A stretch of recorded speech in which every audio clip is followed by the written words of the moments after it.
So we continue to cover the wonderful book by Ralph L. Roberts, Memories of Marilyn and the Making of the Misfits.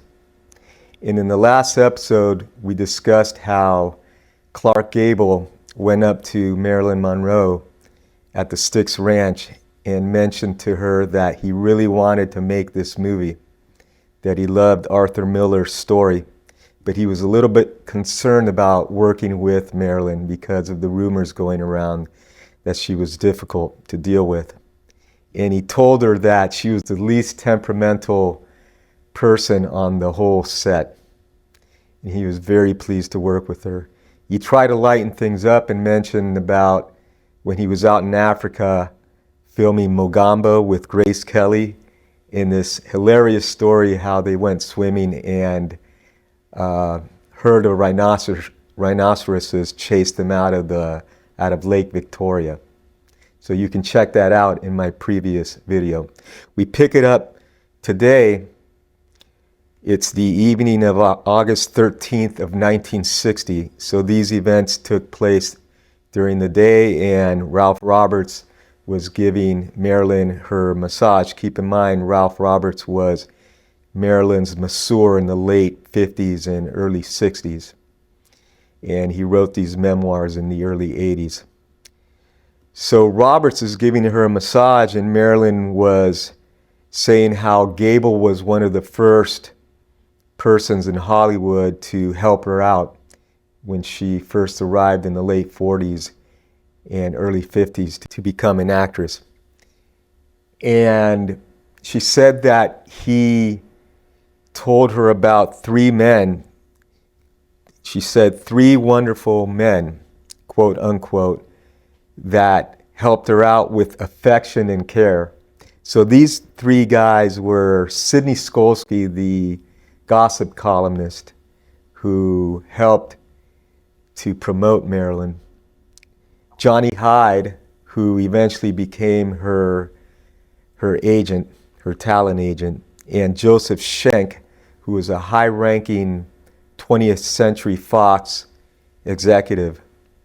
The interesting thing here, real quick, is that Marilyn said that they helped her with, quote, affection and care, unquote. So in Donald Spato's book, biography of Marilyn Monroe, he mentioned that all three of these men tried to take advantage of Marilyn at the beginning, or they tried to have romantic relationships. In the case of Skolsky, he wasn't very successful. He was only like 5 feet tall, and Marilyn had no attraction for him. But they became very good friends. And sadly, Skolsky was the one who first got Marilyn hooked on sleeping pills, because he had an office at this well-known pharmacy in the Hollywood area. And she walked in, and they became good friends. And they had magazines there, and he came up to her, and they began to talk. And she ended up driving him around, and because he did not know how to drive, and they became good friends. He tried to make a pass for her, but she kind of rebuffed him. But again, they became good friends. In the case of Johnny Hyde, he was a very well-known agent in Hollywood, and she very much needed someone to get her career going. And Marilyn was never bashful, according to Spato, in doing whatever was necessary to move up. But she was very savvy about it. It wasn't just anyone she would sleep with. In the case of Johnny Hyde, she ended up sleeping with him and becoming somewhat of his girlfriend. This gentleman was like almost 70 and very frail in health. But she said here that he was like the kindest person she ever knew. And he was very knowledgeable about the business. So it's kind of interesting how she talked highly of him, even though this guy exploited her. As far as Joseph Schenck, same thing.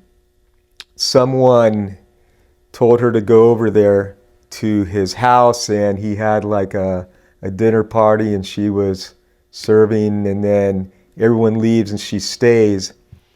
In the same thing, she ends up sleeping with him. In his case, he didn't seem to help her out too much as far as getting her roles. Elia Kazan is another one. To me, he was like the worst of these three, where he really badmouthed Marilyn and talked down to her. Also, Johnny Hyde. That's why it's incredible that Marilyn would say that he was the kindest person she ever met. But I guess she thinks of it in terms of moving her career forward. And even though he talked badly about her and said she was somewhat of a slut in his own words, he didn't use that term, he helped her become famous and progress her career. The reason she was talking about these three men, aside from Gable, is that she was seeing this girl at the shooting of the Misfits. So this was probably the Styx Ranch where they had filmed that day. And she tells Roberts, "Did you see that girl over there flirting with John Huston, director John Huston?" And Russell Meddy, who was the cinematographer, a very well-known cinematographer in Hollywood, did many well-known movies. And also Eli Wallach and the Gophers. And Gophers are those guys that would just get Huston coffee or get him a pen or whatever he needed. And she said she thinks by trying to sleep with Huston or trying to sleep with Meddy or Eli or these Gophers, she's going to get ahead. And she mentions about Johnny Hyde warned her early on in her career that was, quote unquote, the kiss of death, because he knew many actors and actresses that would come to Hollywood and they thought, quote unquote, they were so great in bed that they would be able to move up quickly in Hollywood. And it's interesting that Hyde is saying this when his relationship with Marilyn Monroe was exactly the same. So he's probably saying that because he didn't want anyone else to have a romantic relationship with her. He also asked her to marry her multiple times, and she was smart not to do that because she knew the studio executives frowned on actresses that got married because eventually they would have kids and they would not be able to work. But it's interesting that he said that it was the kiss of death when he himself was doing the same thing. So she talks about this girl and then mentioned further how she really missed Johnny Hyde and how he helped her, and they were at a lunch probably at the Beverly Hills Hotel or somewhere in Hollywood, and people would constantly go up to him and say hello and ask questions, and she noticed how important he was.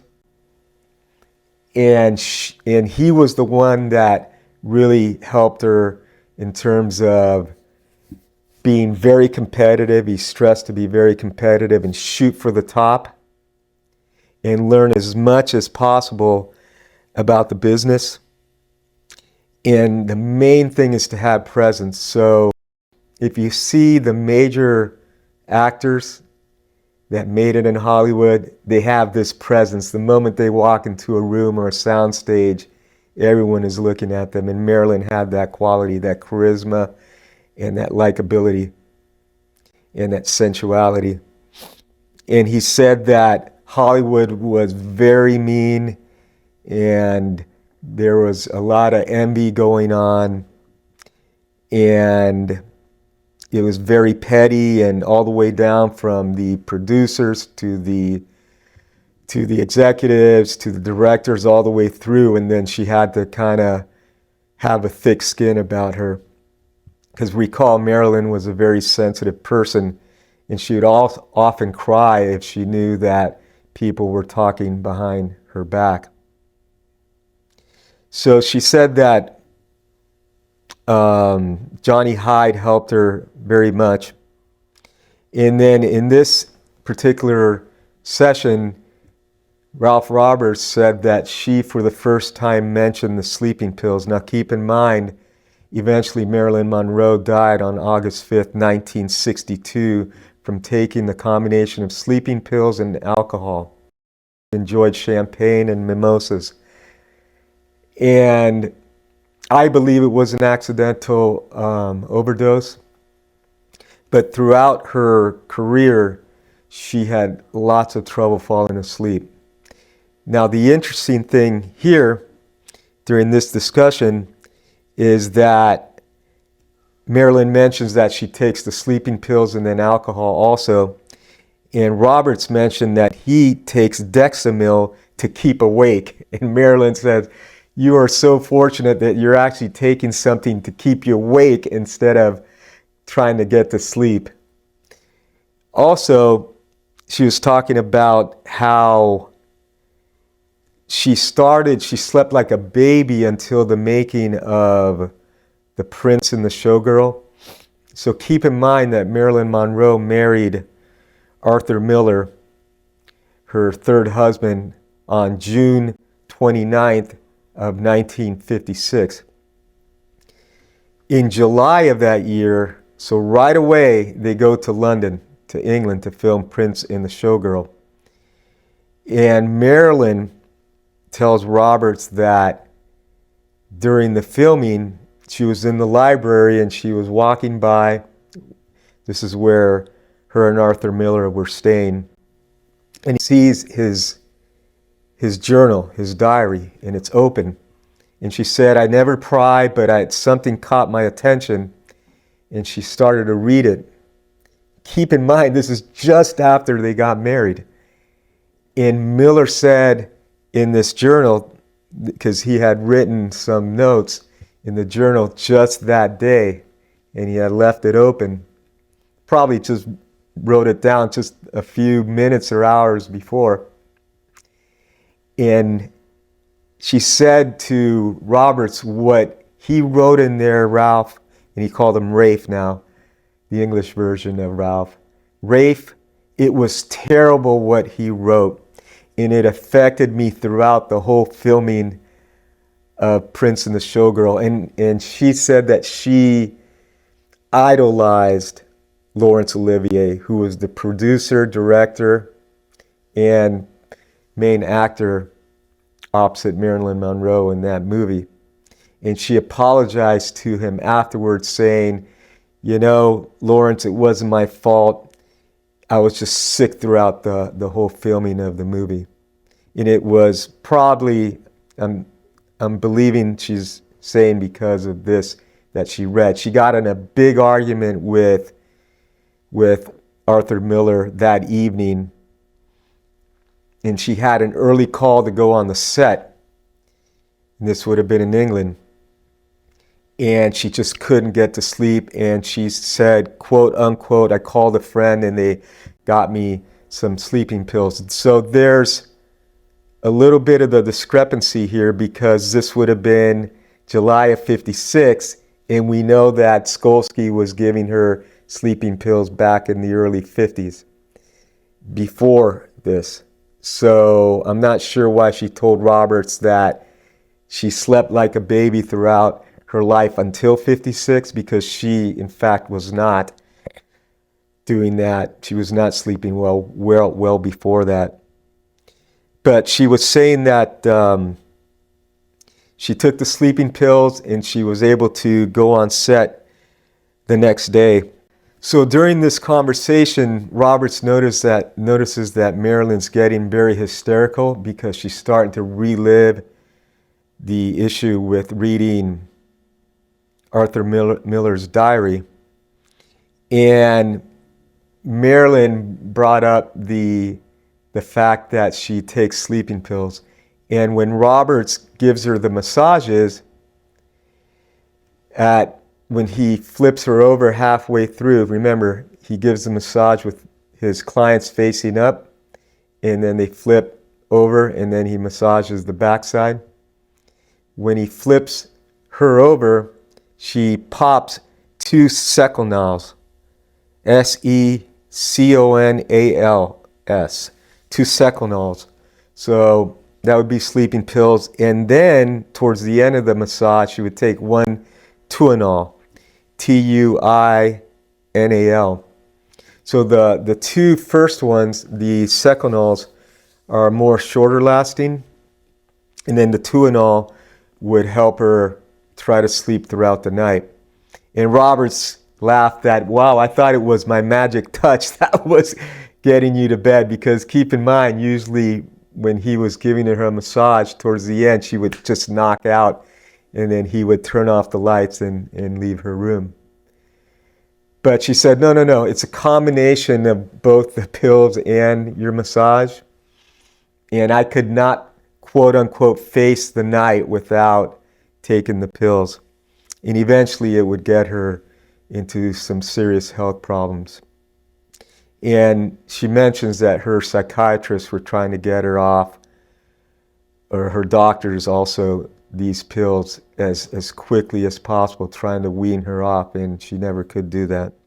So Roberts goes back to his room as he typically does. So again, 9 p.m., lasts about an hour, hour and a half, goes back to his room down the hall on the 8th floor of the Mapes Hotel in downtown Reno. He has his typical Budweiser, and then he was wondering, what could Miller have written that upset her so much? And he writes in his journal the next day on August 14th, he found out. He's walking down the Truckee River, next to the Truckee River with Paula Strasberg. Keep in mind, the Mapes Hotel was right on the Truckee River, and I was there. And they cross the bridge, and they're walking to the Holiday Hotel only a couple blocks away on the other side, because Paula wanted to move out of the Mapes because she had enough with John Huston, Arthur Miller regarding how they kept changing the script, and it was going to really adversely affect Marilyn. They were not discussing it with Paula, and they were not discussing it with Marilyn or Clark Gable, and she thought that was a big mistake, that any changes to the script should be consulted with them as well. And she mentioned that she got a hold of Arthur Miller and said, you got to do something about this. Talk to John Huston. And she said that he completely blew her off, ignored her. He just shrugged his shoulder and said, I don't know what I can do. And she thought that all the work she was doing with Marilyn would be wasted, and the movie was in danger of being doomed. They go over to the Holiday Hotel, and Roberts was wondering what happened in London, okay? Because in the conversation, Paula Strasberg, after Miller blew her off, said, I wonder if I did right in London. And she was talking about how Marilyn Monroe told her what Miller had written, and she was very upset. And she told her that in his diary, Miller wrote that, I thought I was marrying an angel, but what I married was a whore. That's what Marilyn was referring to Roberts the previous evening. Roberts asked Paula Strasberg, so why didn't Marilyn just leave him when she found that out? And Paula Strasberg tried to calm Marilyn down. She wanted to make sure they completed that film and was looking out for her career. Because when they got into London, Marilyn got all the attention and he got zero attention. Similar things would happen to Joe DiMaggio. And both of them were very famous, but Marilyn would always get all the attention. And she told Marilyn, you know, he was just bitter about the reception today and he didn't really mean it. And so kind of left it at that, but she was never the same during the filming of that movie. And Roberts asked her, so why didn't she leave him after she found out those nasty things that he wrote about her? And Paula said here that she really wanted to do the movie. She felt that it was a great stepping stone to greater things in her career. And she also really wanted to have children. She wanted to have a baby with Miller. So Marilyn Monroe apologized to Olivier and everyone working on that production. And she went ahead and finished it, but said it wasn't my fault. I was feeling bad the whole time. And I don't think it was just her health. I think it had to do with this incident. Thank you for watching. Have a great evening. And as always, cheers.